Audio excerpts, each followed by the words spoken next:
us are strong, breaking every peak. Talk of love and battle scars, everything that's real. From touchdown to sermon, you know the deal. Strength in every word we begin to reveal. Truth in every tale as our lives we unveil. Talk of love and battle scars, everything that's real. From touchdown to sermon, you know the deal. Strength in every word we begin to reveal. Truth in every tale as our lives we unveil. Protect and provide, we're knights in the fray. Nothing off limits, we got something to say. Life and love, fitness and fight all day. Guys Night Podcast, let's ride the wave. The whole premise of what we do is to try and give the average person access to investment and secondary income streams that they don't normally get. So not from a real estate aspect of you're an agent trying to help people get their first home. You're actually trying to help somebody who wants to kind of take that step further in their life by investing in property. Yeah. So I'm looking at the fella who owns a plumbing company and he's hard at the tools and he's grinding all the time and he's making decent money. He's giving his family a good life. But if you get hit with a bus tomorrow, his family be fucked. Yeah. You know, they're running through bills at the end of the month, nothing left, have to go back to work now again to make sure there's something coming in. So we're kind of see the like wealthy people are like surrounded by financial advisors and asset managers and all these people whose job it is to make them money and invest their money for them. Like normal people don't have that, but so they can be working and they can be well off, but they just don't have the tools or the time to actually make that work for them. And so I'm a bit of an evangelist about property because it's changed my life, you know. Yeah, absolutely. My dad was a workhorse and we didn't want for anything to go up, so I'm really privileged that way. But he didn't invest in anything, and like if he was ever sick or if anything ever happened to him, we would have been really struggling.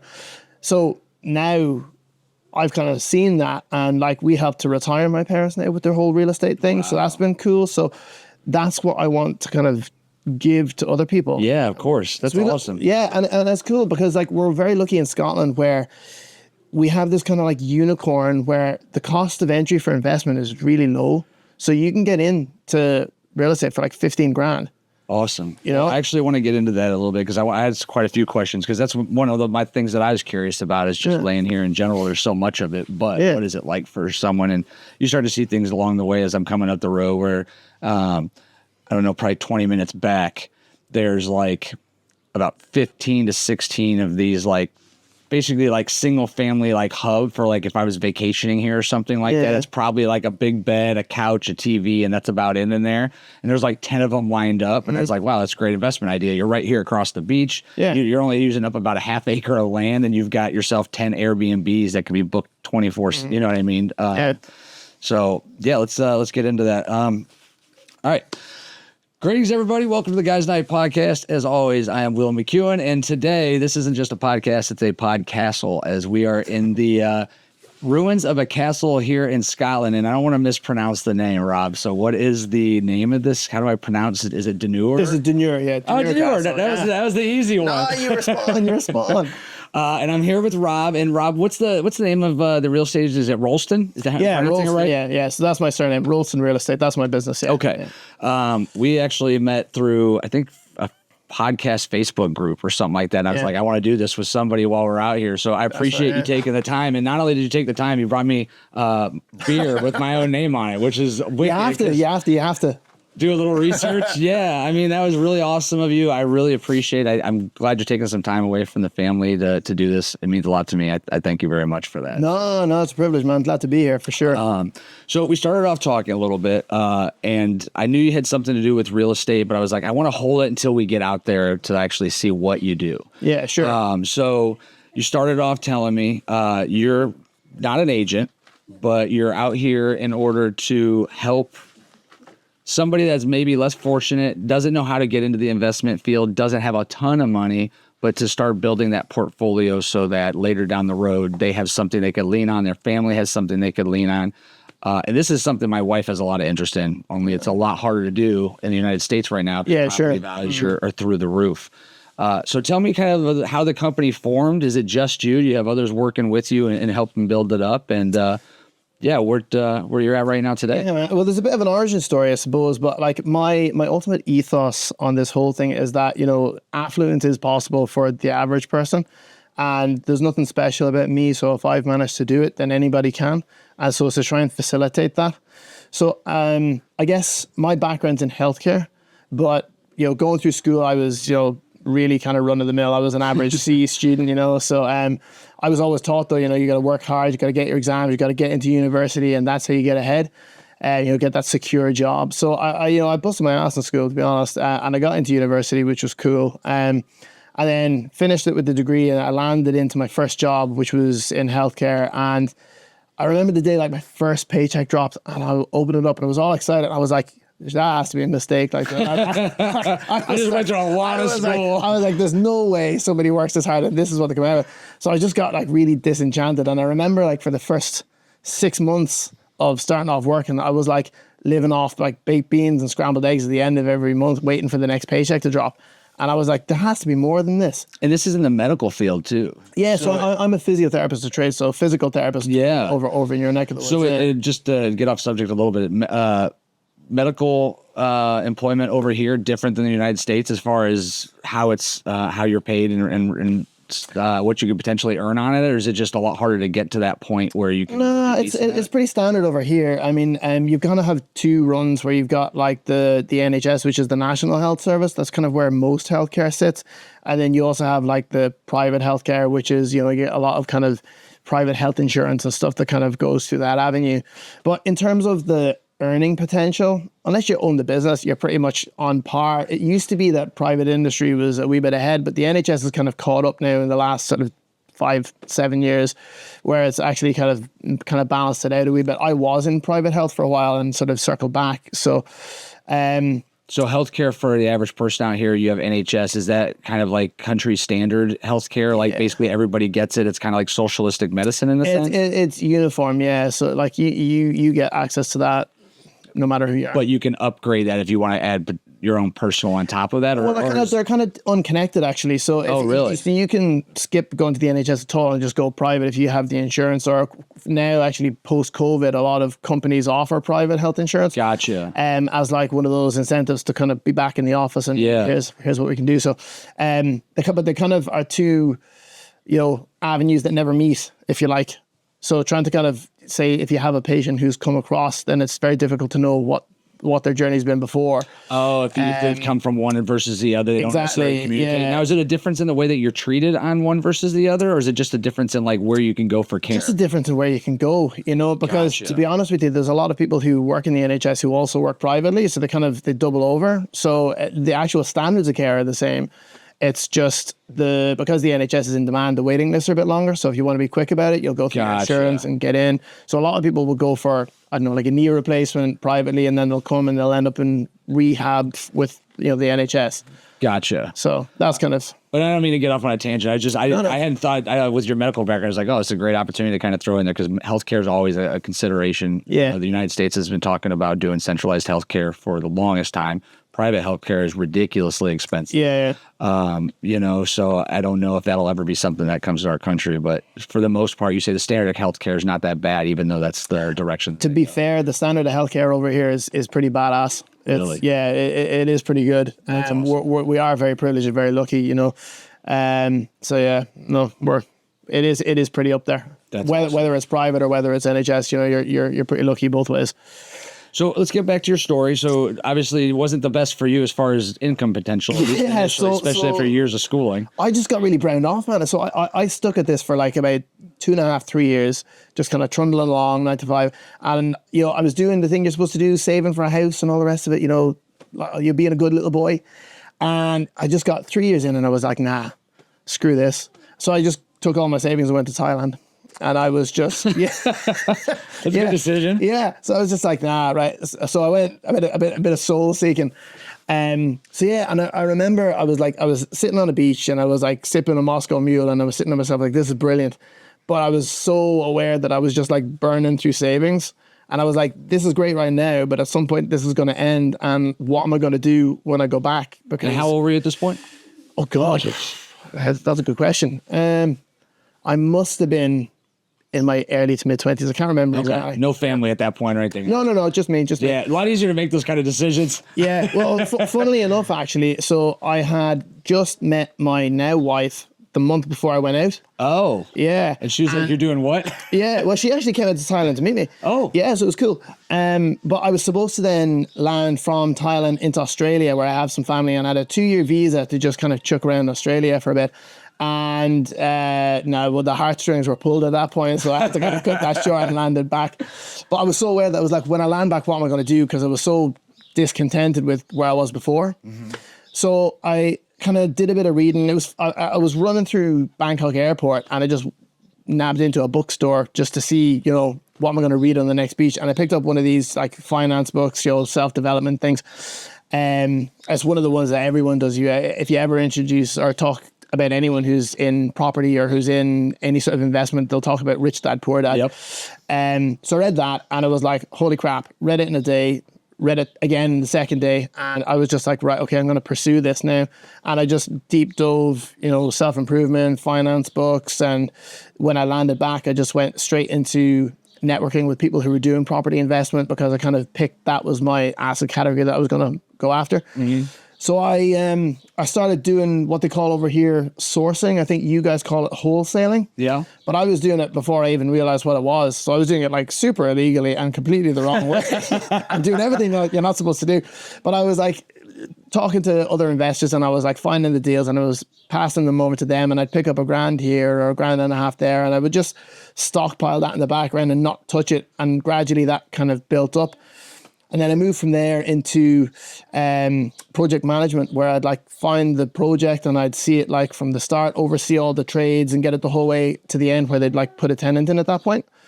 So I kind of moved into that, and again, getting more fees for that and slowly adding it up until I had enough to. So at that point, you were kind of like a for hire project manager, right? Like so somebody bought like a piece of property, you kind of oversaw how they were going to develop it, how they're going to change it. That's it, yeah. Like a so you're still working for somebody, but you're kind of doing this business on your own. Yeah, kind of unofficially, but yeah, just picking up fees as I was going. But it was great for experience. You build up so much, so many contacts with so much experience, and you kind of see how the nuts and bolts work. Well, you see the good, the bad, and the in between, right? Like when somebody screws it up completely wrong, or somebody does a really good job, and you see them growing really fast, and then like you said, obviously the contents and the networking that you're getting throughout this, not only with other investors, but with tradesmen, with different people that do all the stuff work. It's so it served me really well just for getting them, into properties for me to live in as well, like houses and stuff, just knowing what to look for and knowing how to find deals and stuff. But so I moved past that, and we've been kind of building our own portfolio, and then I progressed into private investor funding. So we work with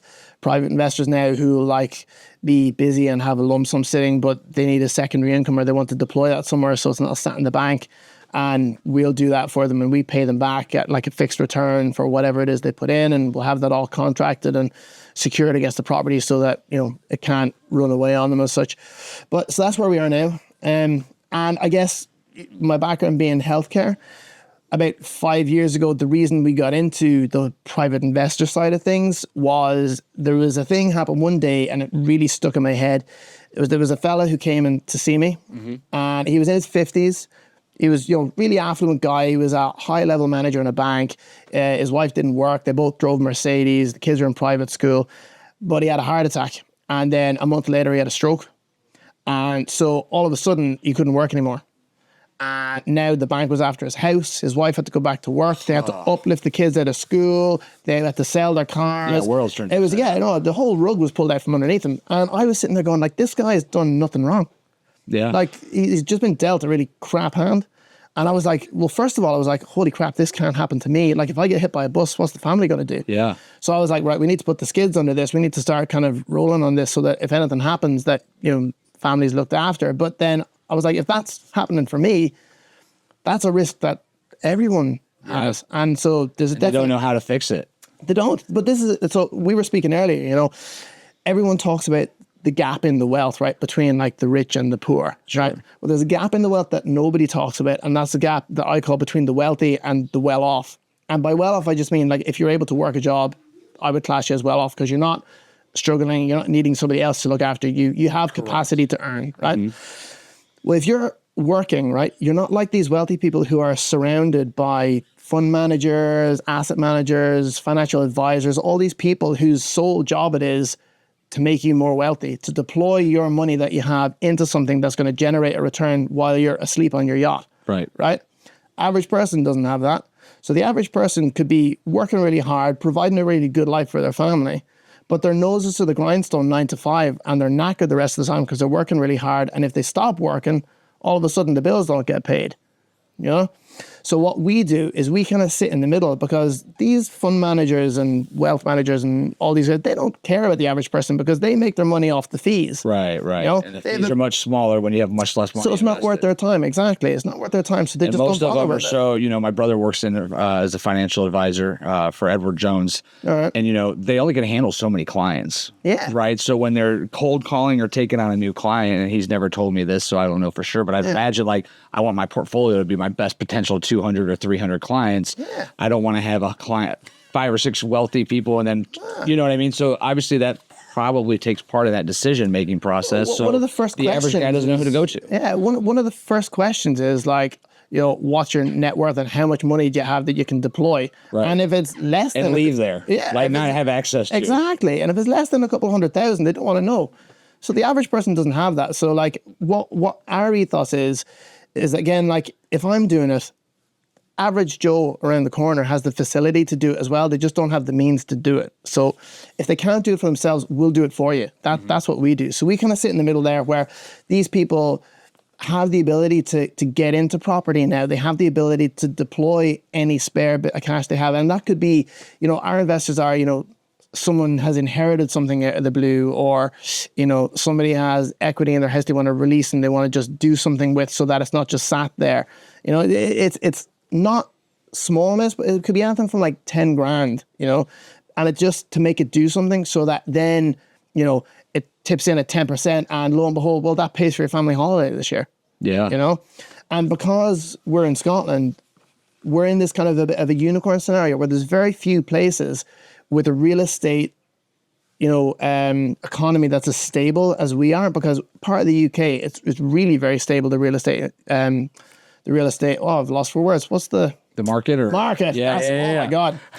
Yeah. See if I hadn't wanted to say it. Yeah. So the real estate market's really solid, right? For a couple of reasons. Meaning, like, you don't have like a huge influx. The market, they don't the houses, like, for instance, with COVID, our market doubled essentially. Did you guys see that same influx, or was it a smaller amount? The supply and demand is totally off, right? The inward migration into the UK is so high, and the number of houses that they're building is so low that there is constantly more people than there are houses. So property values just go up and up and up because they can't fall down, because there's so many people fighting over the houses. And it's not a problem that's going to be fixed in my lifetime. Right. You know? So this is the thing. So we're very lucky because the cost to actually get in to buy a residential property to rent out is really low. I mean, you can pick up flats for 50 grand. Oh, wow. You know? So flat being an apartment. An apartment, yeah. Condo type building. Yeah. Yeah, wow, that's really low. Yeah, and that you get that on a 75% loan to value mortgage. You know? So you're talking 30. Yeah. You know, you're less than 30 even with the taxes and the fees. So your return on investments, you know, the yield curve. Now, what is the average rent then in a country like Scotland? Like what? So when I'm investing, I tend to work off a thing which is actually, it's kind of popularized in the US, but it's called the 1% rule. Okay. So if I buy a flat for 50 grand as a value, 50 grand, I want the rent to be 500. Gotcha. So 1% of what I've bought it for. Okay. Yeah. Now within that, you're going to have management fees and you're going to have your taxes, insurance, whatever. So you're going to net a smaller amount, but as a ballpark, in order to make sure that you're making double digit returns, that's the kind of whereabouts I kind of pitch it. So the win, it's the long term win is it's like that $50,000 initial investment isn't going to be the one that, you know, protects you for life and has you having income up. But the idea is that you're able to build off of that. A year from now, that home has a little bit of equity. You're able to dig that out maybe and put it into the next home. Now you have 2. 100%. And you continue to grow that pot slowly. Yeah. Oh, here's a baseball analogy, right? It's not a home run, but it's a base hit. Yeah. Yeah. So it gets you started. It gets you off the mark. And once you're off the mark, the first one's always the hardest. And then you actually just rinse and repeat. Yeah. And people, what's the phrase? People overestimate what they can do in a year, but they underestimate what they can do in 10. So you can sit there and just let it work away. Yeah. And, you know, all of a sudden now you have this passive asset-based income that trickles cash and tops you up. And then, you know, you don't have to use it. You can just like do what I was doing before. You just sit it in the asset column, let it build up, and then you deploy it into something else. And then you have a second income stream, and then you do the same, and then you have a third.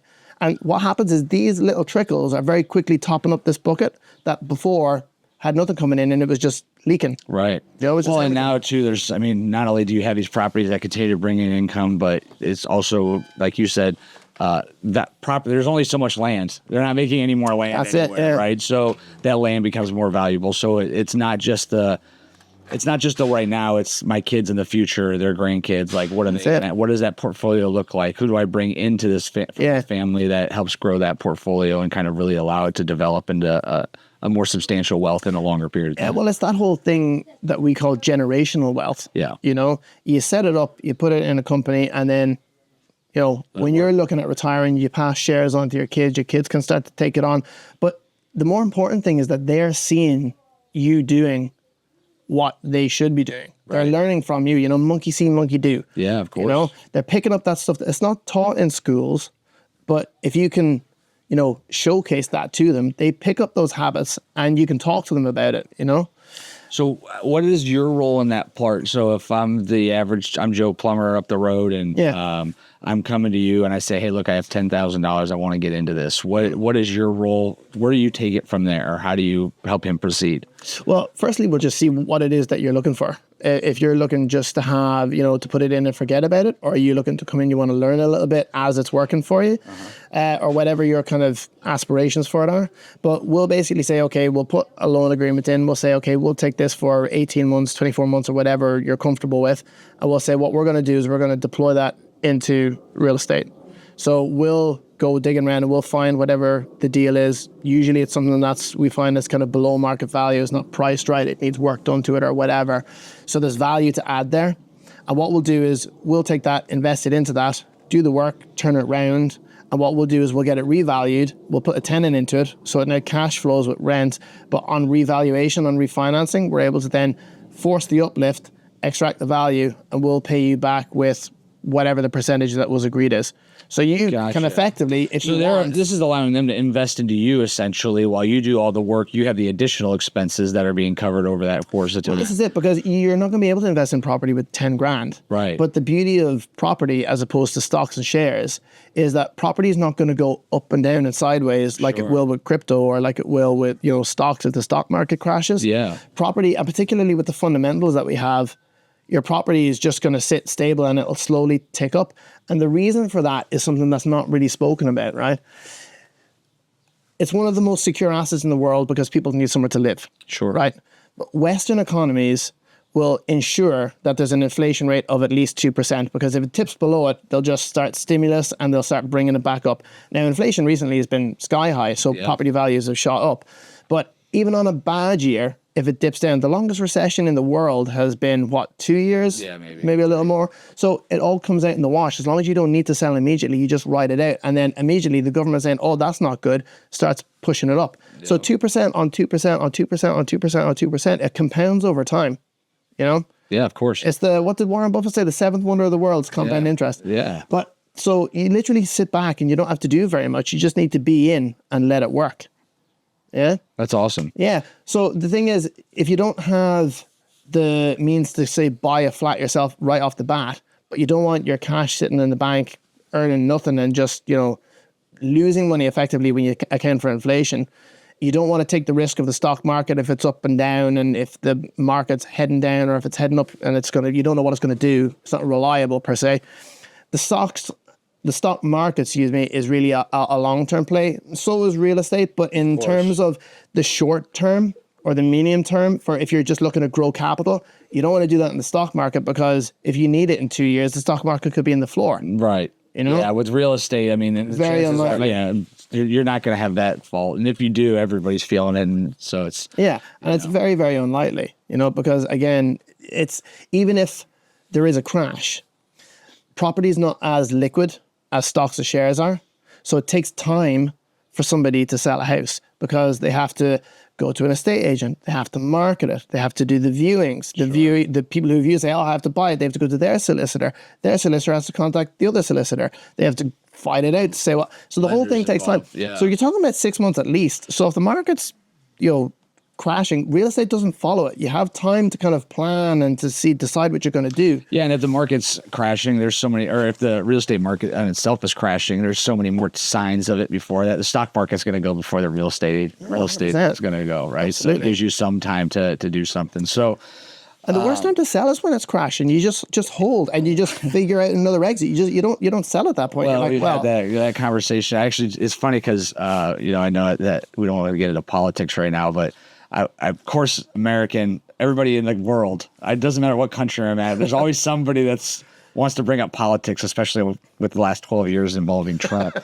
So this guy comes up to me at the fair and he's like, I watch CNN every night. And oh, why? yeah, I was like, don't do that. He goes, oh, are you a Fox guy? I was like, no, don't watch any of it. It's TV, man. Like they're selling ratings. But, it's a soap opera, man. It's a soap opera. I forgot where I was going with that.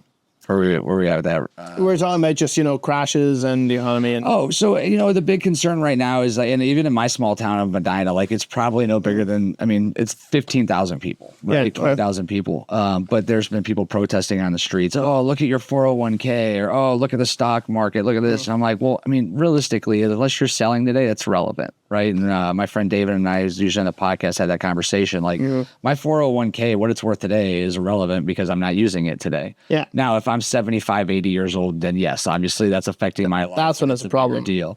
But if you look at back in like 2008 or 2009 when the NASDAQ was, it's tenfold of what it was back then when everybody was losing their mind and the markets, submarined. So it's not that money long-term won't return. And it's you just got to sit it through. Yeah, it'll never be, values today are never going to be what they were in the 90s. And in the 90s, they were never going to be what they were in the 60s. Right. Because of that principle of forced inflation, everything is going to, as long as you're in an asset class, it's going to go up. Well, it's crazy. It's funny, too, when you talk about forced inflation, how it affects things. But that's like, and especially for younger kids, they don't understand. Like now, my daughter's 16, so she's got her first job. Well, she got a couple of jobs over the last year. She went from like $11 an hour to $12 an hour to $14 an hour. Like you realize, like when I was a kid, minimum wage was $5.35, and that's what you got. Like it didn't matter. Like nobody was out there saying like, oh, I'm going to pay $7 because I need the help, because everybody was willing to work back then. Yeah. So every kid had a job that wanted one. But just in that 20-year span or 25-year span, the amount of like the wage has tripled. So naturally houses are going to triple. Naturally, everything else is going to go up along the way. It's just natural. And it's yeah, exactly. I'd love to go buy land for what you could have bought it for in the 50s, or build a house for what it cost in supplies in the 60s. You know what I mean? But that's just not going to be the case. But you hope that everything, as far as an economy, the way it works is everything else goes up along the way. Yeah.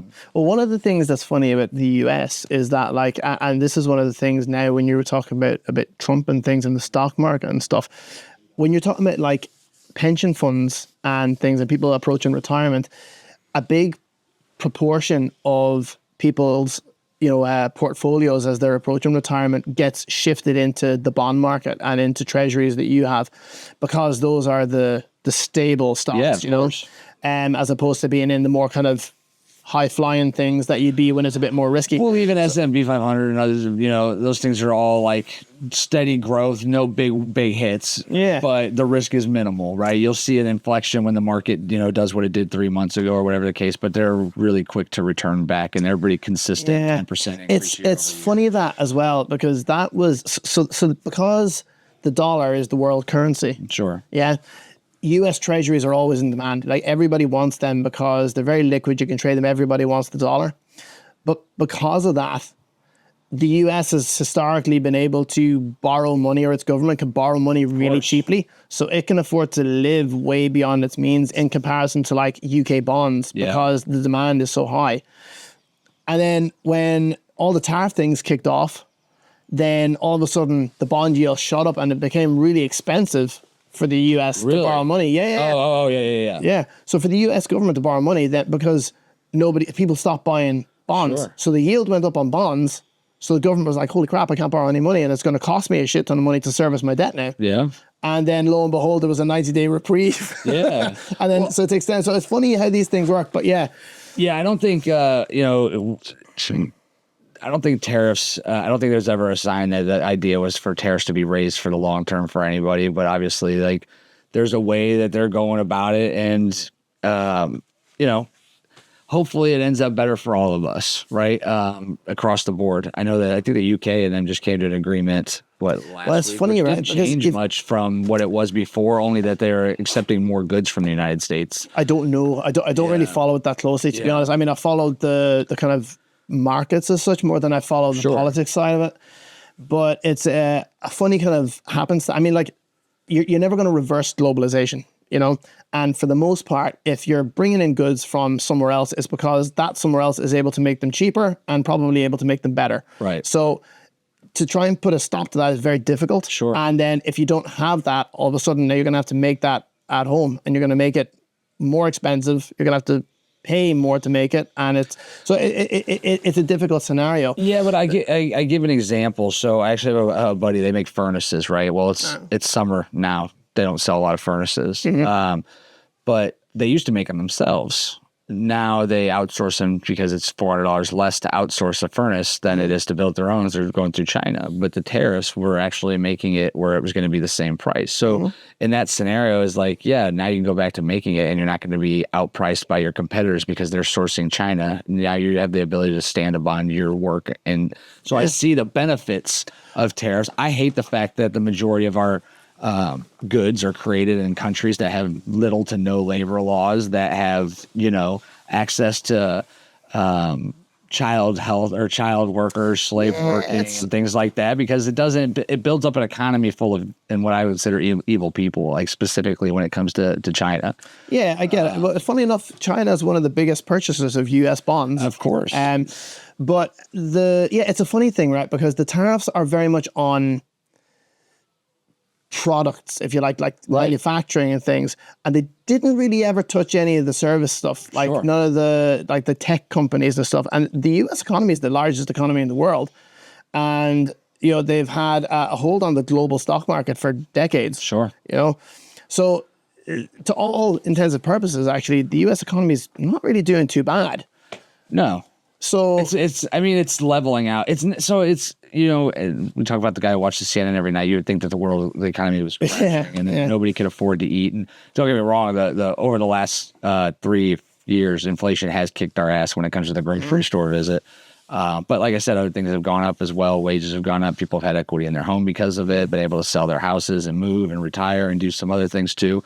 I think it's just a matter of if you don't buy into what you see in the headline and you just kind of say, okay, well, you have to really read below. Yeah. Well, you have to see like, okay, well, what am I going to do? Like, how is it affecting me right now? And what am I going to do? Right. I'm a veteran.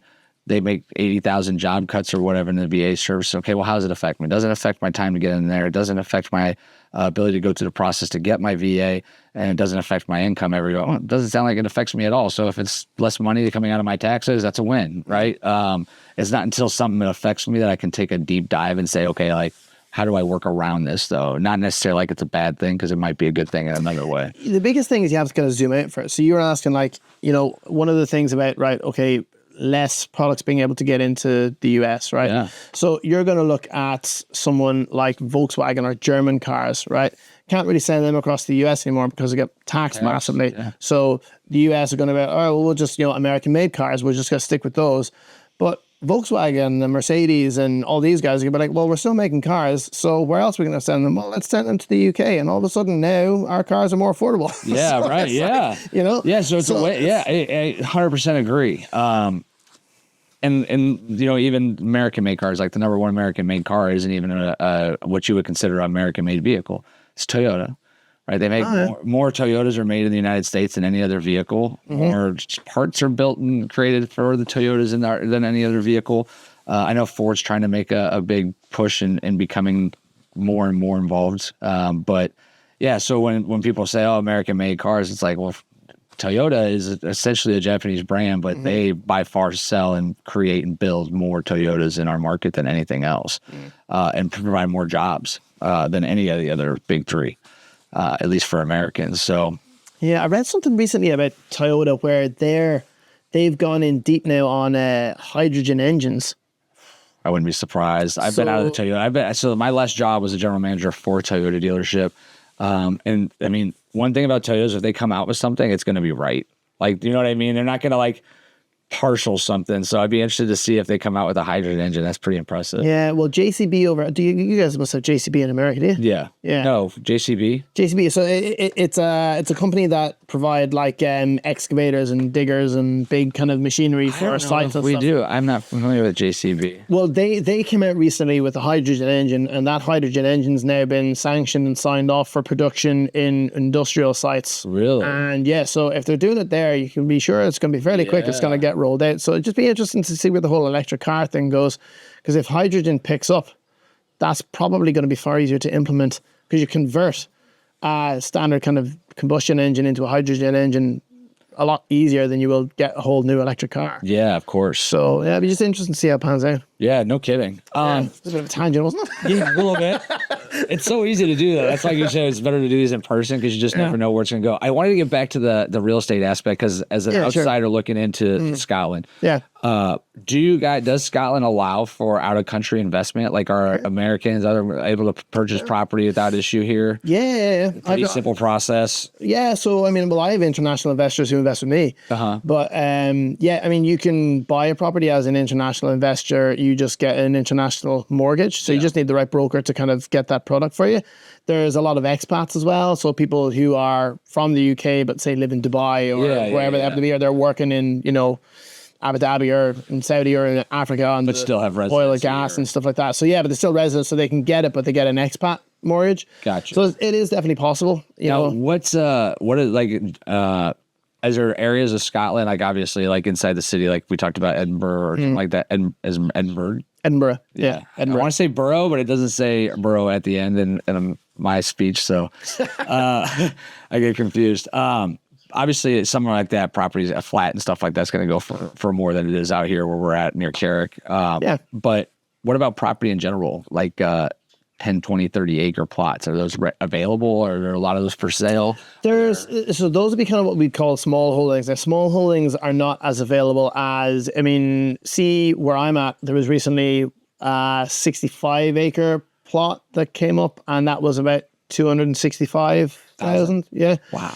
Now that'll be sanctioned as like farmland, right? So you have to go through the process of, if you wanted to build on it, you have to apply for planning and change of use and stuff with that. And so, but yeah, so there's land is available, but it's an island, like it's not getting any bigger. So there's limited amounts of land that they can build on. And see, the thing is, again, with the real estate industry in general, is that you kind of know prices are going to keep going up because you only have a certain amount of like quote unquote main house builders in the UK, right? That are kind of large scale builders, right?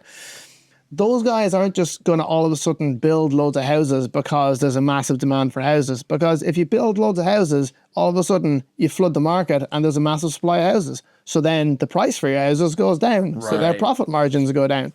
So they're just going to hold and they just kind of drip. It's a bit like the diamond market, They don't just flood the diamond market with diamonds. They hold them back, and so that's why the engagement rings are so expensive. Yeah, right. That's a smart play, right? Because why flood something when you can't? There's always a demand there, and then it doesn't go away. So the only way that gets rectified is if the government start to finance house building, and I don't see that happening anytime soon. So, like, if you look at the fundamentals, now, does the government control the land out here at all? Like, there are areas that are government owned. Not massive amounts. You have national parks. You have national parks and stuff like that, and areas of like historical significance and stuff. Like God forbid you're doing a new build and you uncover like a Roman soldier's grave or something like that. That is a, I swear, clusterfuck. That's I can imagine it still happens though, right? Like I'm sure there's ruins that get uncovered all the time out here, especially in land that hasn't been excavated in 100 years. There's a thing going around now where there's a lot of like old churches and stuff are getting converted from churches into like apartment buildings and like various different apartments in different places. But there's a lot of planning around that because depending on where the church is, you've got a lot of graves around about it as well. Sure. So, there's a whole heap of stuff that goes on with that. So, but there's ways around these things. And, ultimately there's a demand for land and a demand for houses. So they have to kind of find ways of doing this. But yeah, fundamentally, the UK it's very difficult to see a market that's better for real estate than the UK because from a size point of view, it's very easy to keep track of. The cost of entry in Scotland versus like London is, so accessible.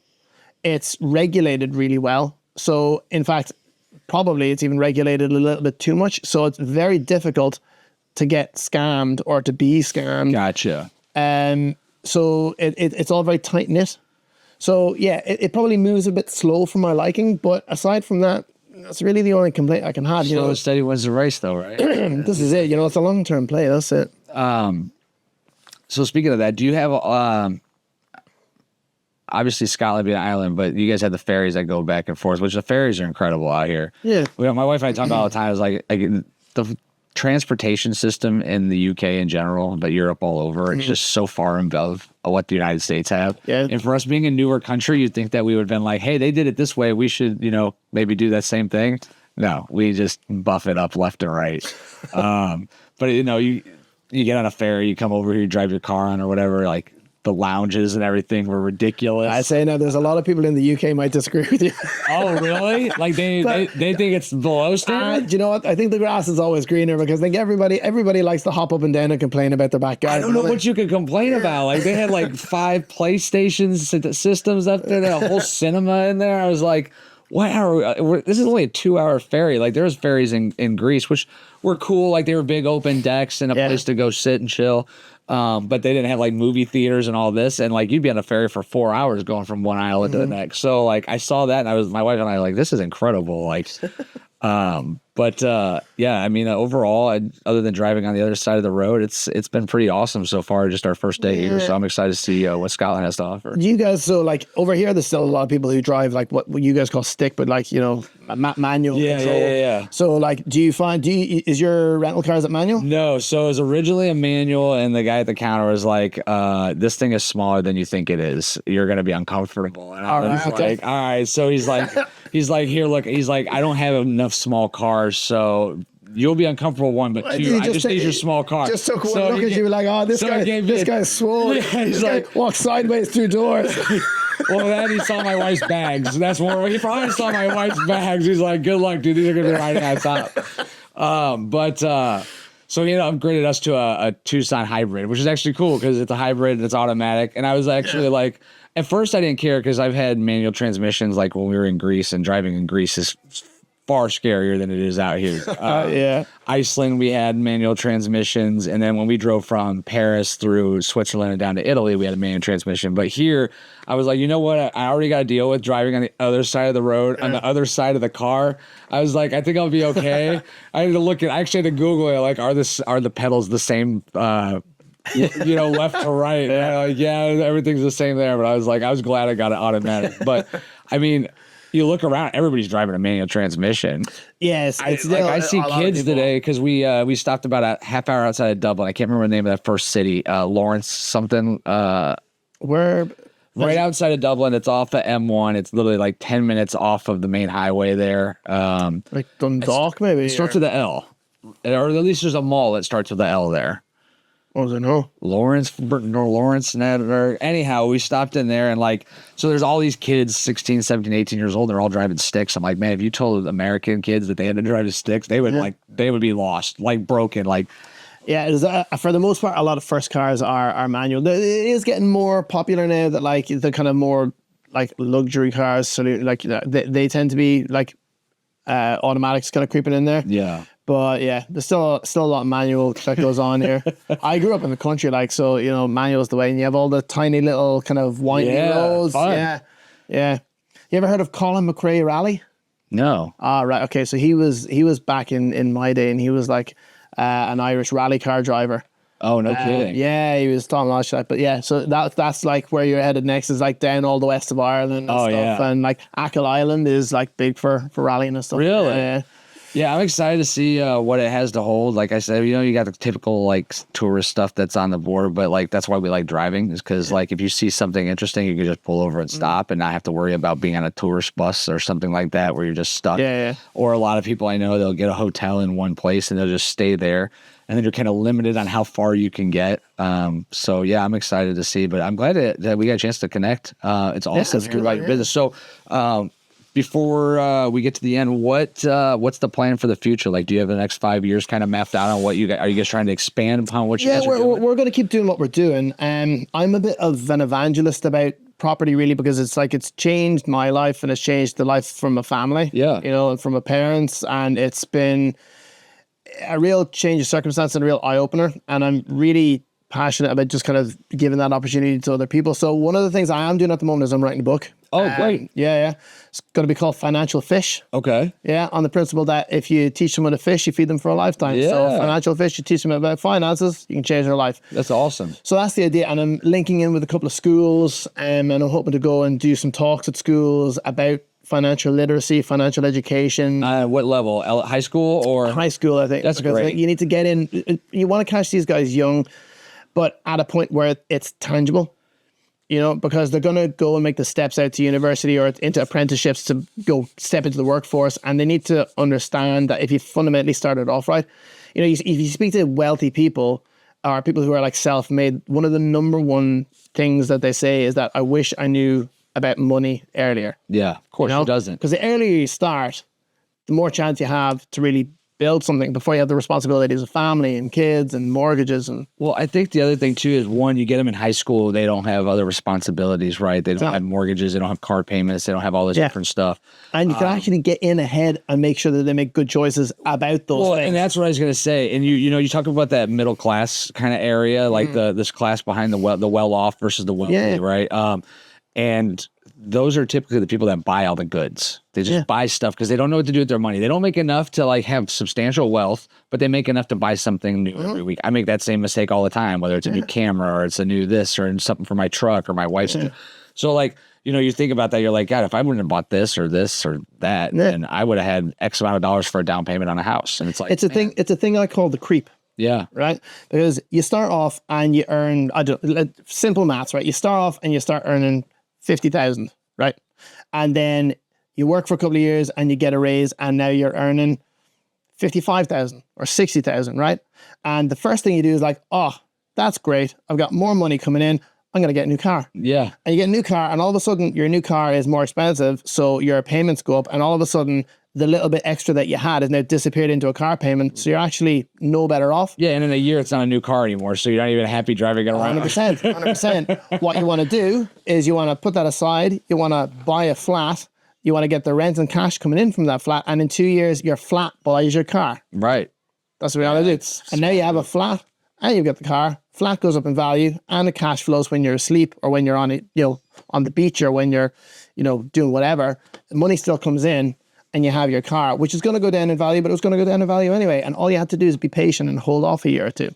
Yeah. And, like I said, I think that's great that you're talking to high schoolers about that because, hey, look, you're making $300 to $400 a week or whatever the case might be is, hey, put $100 towards this, like draw it up right now. Like we'll set it up for the next 4 years and then you're in, you know what I mean? Or yeah, it's, it's delayed gratification. But see, the thing is that they don't understand as well that like everyone's on social media and everyone wants the Lamborghini. But you know what? If you buy a Lamborghini, you have Lamborghini problems. Yeah, like the maintenancing, insurance on it. And where you're it costs $2,000 if you burst a tire. Yeah. Costs 200 quid on a Renault. Oh, and it goes $50,000 drops in value if somebody bangs into your front bumper and cracks the bumper. And you have to fix it because it's more expensive for you to pay the uplift in your insurance because you were hit. Yeah. So you end up fixing it yourself. It's mad. But it's just those principles. And if you can get that ingrained earlier, like, if I knew what I knew earlier, I'd be ahead of where I am now. Of course. So the sooner you get that information, the better. And I think that's an area where schools could hopefully. And I think they start to do a little bit. We talk about the career centers or the I don't know if you guys have career centers out here. Or there's career guidance and stuff in schools, and there are kind of job centers and stuff like that. Yeah, so basically it gives the kids a chance that after their sophomore year, they can go their junior and senior year, they go to ability to learn a trade, work in the community. Yeah, community colleges and stuff. Yeah, community college, right. Essentially for high school, right? But there's starting to be some things. There's more investment into that than there's probably been in a long time. So that's good to see because the more that these kids can learn, it's hard out there. It is, but you see, the thing is, right, you have to choose your hard. Right? It's hard to say, I got an extra 100 quid a month. I'm going to put it aside and I'm not going to buy, Lacoste trainers. Yeah. I'm going to just stick with the ones I have. It's hard because you're going to see everybody else doing that and you want to be seen socially to keep up with the Joneses and to be on that par. But actually, if you can be strong enough to just make good decisions, that £100 every month is all of a sudden almost $1,500. Well, it's fun. It's and there's so much, it's to go in on that. So how old are you? 35. 35. So I'm 42. So Generation X, right? I didn't have I didn't have a cell phone until I graduated high school. I'm at the age now where I have to think about that. I'm like, oh. Yeah. But like we talk about that, like it's easier to don't give up the shoes, don't give up this. When we were kids, if somebody would have been giving us this information, it would have been easy for us because you didn't have social media, you didn't have cell phones, you didn't have iPads and top neck gear. Like Nintendo hadn't even come out when I was a kid, or you rode your BMX bike with your friends. Yeah. So like if these type of information was out there, then we could do a lot more. Now these kids have so much information. I mean, you can teach yourself to do anything on YouTube. With zero experience. Might take you a while to get through it, but you can make it happen. But they are so worried about what it looks like on Instagram, on Facebook, on because that's where everybody's at, and that's how you're kind of that's how you're looked at now, right? Yeah, but how good is it then when you retire at 40 and all of the people who had the fancy trainers are working until they're 75? Yeah, 100%. You're doing, and your Facebook then at 40 years old is you vacationing on a beautiful beach somewhere. Yeah, man, they're working 70 hours. You're in Marbella with the missus. Yeah, that's it, man. Awesome. Yeah. No, it's one of those things, and the thing is, you have to understand as well that it's the principles as opposed to the amount. Yeah. Like, I'm not going to sit here and tell you that, right, okay, if you're a surgeon and you earn, $200,000 a year, yeah, you're going to have a faster track to being rich or wealthy than someone who works in a cafe, say, or just, a taxi driver or whatever.